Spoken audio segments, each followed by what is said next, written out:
Apakah kalian tahu apa itu pasar?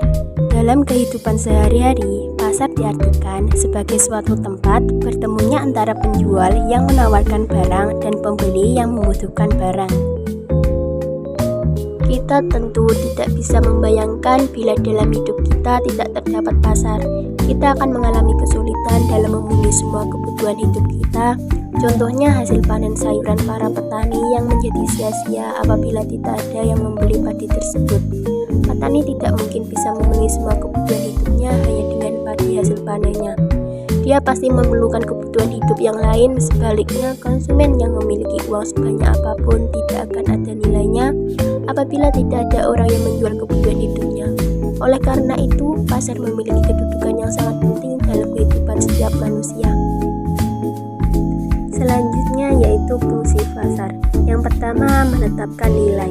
Pada saat terjadi transaksi jual beli, pihak penjual dan pembeli menetapkan harga masing-masing terhadap satu jenis barang. Setelah melakukan tawar-menawar, maka akan diperoleh harga yang disepakati oleh kedua belah pihak dan disebut harga kesepakatan atau harga keseimbangan. Fungsi pasar yang kedua yaitu mendistribusikan barang dan jasa. Pasar dapat membantu memenuhi kebutuhan barang dan jasa. Dengan adanya pasar, konsumen tidak akan disusahkan dalam mencari semua kebutuhan hidupnya, karena pasar bisa menyediakan seluruh barang kebutuhan hidup. Contohnya, apabila kita membutuhkan pakaian, maka kita tinggal pergi ke pasar. Bila kita membutuhkan beras, maka kita tinggal pergi ke pasar beras. Fungsi pasar yang ketiga yaitu mengorganisasikan produksi. Barang dan jasa yang dijual di pasar akan terjual kalau harganya dianggap murah oleh konsumen. Oleh karena itu, produsen selalu menerapkan metode produksi yang dapat menekan biaya produksi untuk menghasilkan produk yang harganya murah. Contohnya, untuk menghasilkan barang yang murah, produsen mengatur bahan baku, upah pegawai, biaya penjualan, dan lain-lain. Fungsi pasar yang keempat yaitu menyediakan barang dan jasa untuk keperluan masa depan. Pasar biasanya menjadi salah satu tempat menyimpan stok barang untuk keperluan di kemudian hari. Kita dapat memperolehnya untuk keperluan di masa depan. Berdasarkan Undang-Undang Nomor 7 Tahun 2014 tentang perdagangan, untuk memperkuat peran pasar rakyat dalam perekonomian suatu daerah, pemerintah bekerja sama dengan pemerintah daerah melakukan pembangunan, pemberdayaan, dan peningkatan kualitas pengelolaan pasar rakyat.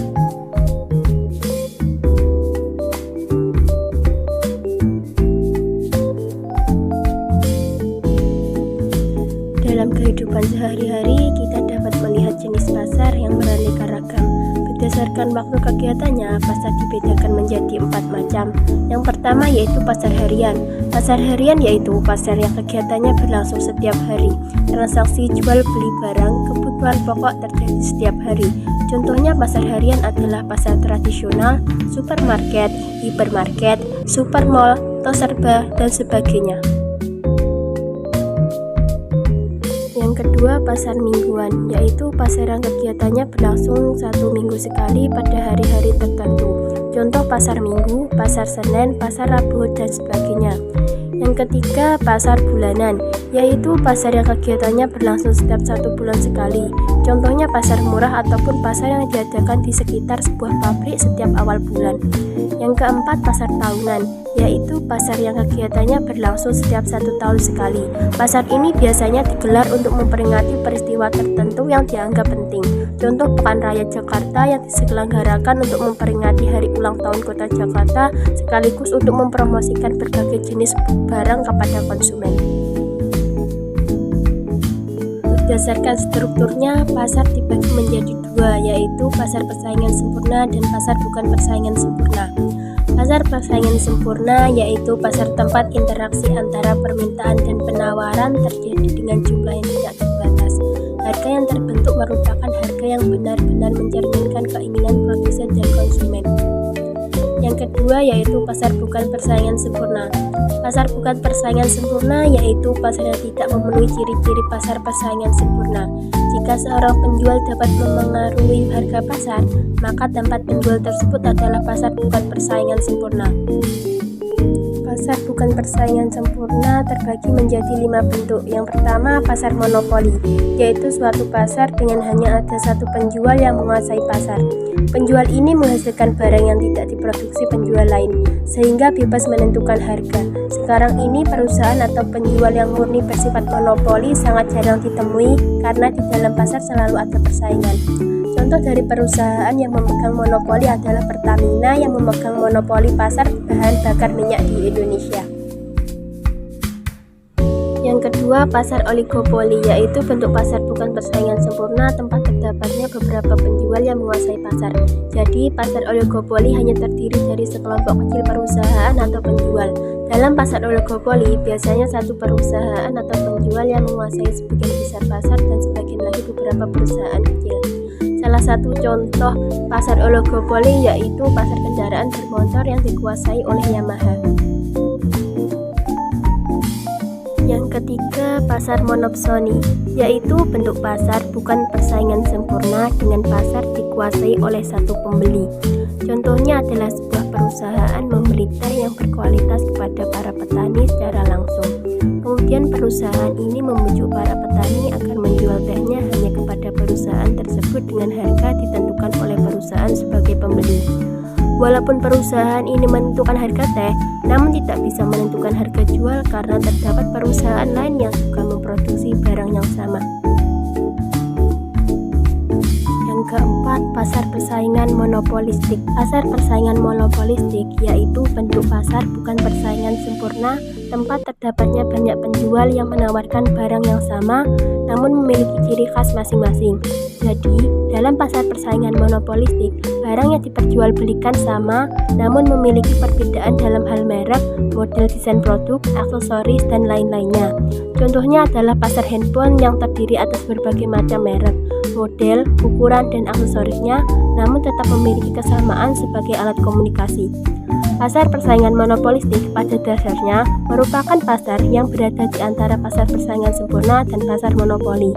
Unsur pasar monopoli terlihat dari adanya hak paten dari setiap produk yang dijual sehingga merek dagang mereka tidak boleh ditiru oleh perusahaan yang lain. Kemudian unsur persaingannya terlihat dari adanya persaingan dari barang yang dijual seperti dalam merek, kemasan, desain barang, ukuran, bahkan harga barang.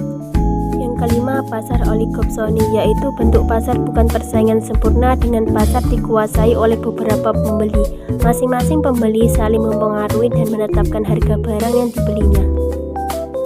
Selain macam-macam pasar yang sudah saya jelaskan tadi, terdapat jenis pasar lainnya, yaitu pasar konkret dan pasar abstrak. Pengelompokan ini berdasarkan ada tidaknya atau tampak tidaknya barang yang dijualbelikan pada saat terjadi proses transaksi.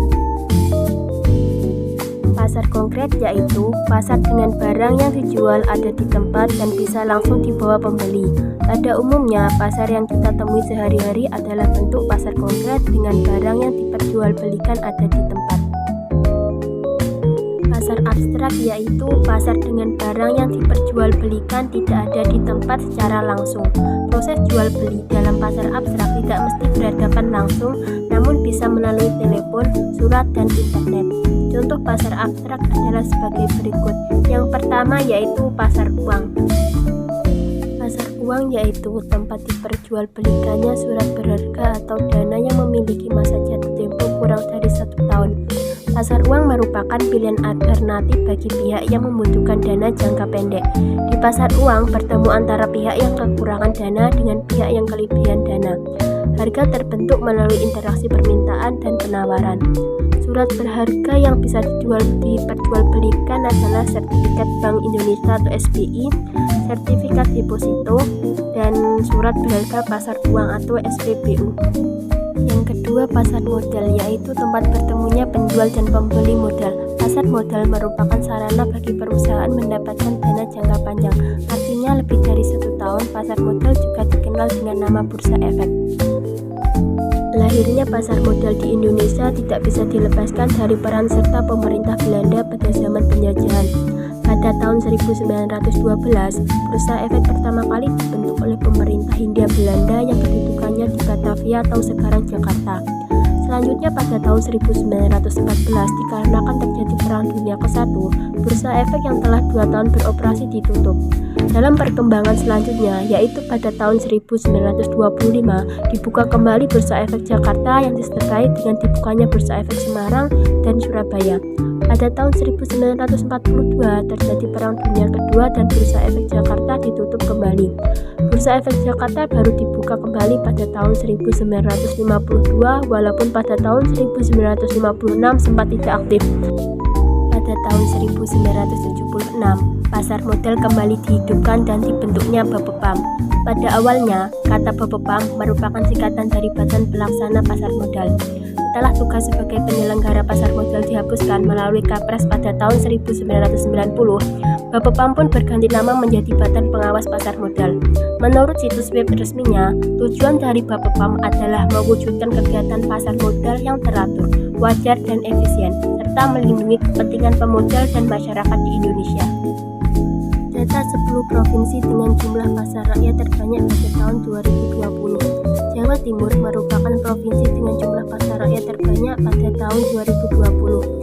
Berdasarkan laporan Direktori Pasar dan Pusat Perdagangan 2020, jumlah pasar rakyat di provinsi paling timur Pulau Jawa tersebut sebanyak 2.359 unit.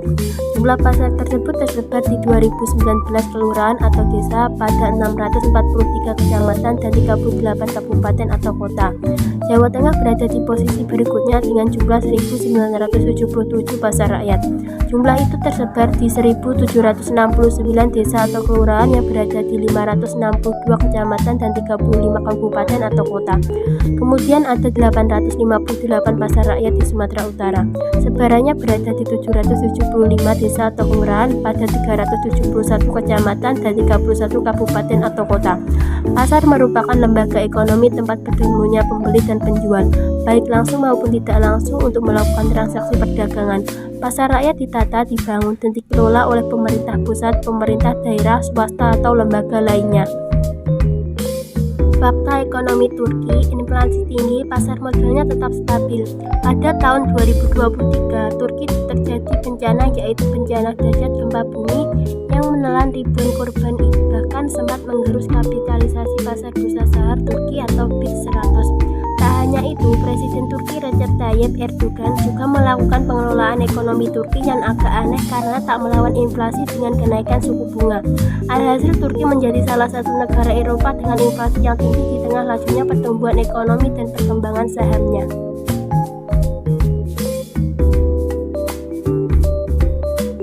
Sempat geger uang logam dijual mahal dari puluhan sampai ratusan jutaan per keping. Uang koin Rp500 gambar melati dijual ratusan ribu, kini dibikin cincin warna emasnya tak mudah pudar menarik perhatian. Sampai sekarang fenomena uang Rp500 gambar melati ada yang jual mahal di e-commerce atau toko online, membuat tanda tanya masyarakat kenapa uang koin gambar melati yang nilainya hanya Rp500 bisa dijual mahal. Spekulasi muncul uang koin atau uang logam Rp500 dijual mahal karena dianggap dari emas. Bahkan uang koin Rp500 gambar melati tersebut dibikin cincin yang secara seni cukup menarik.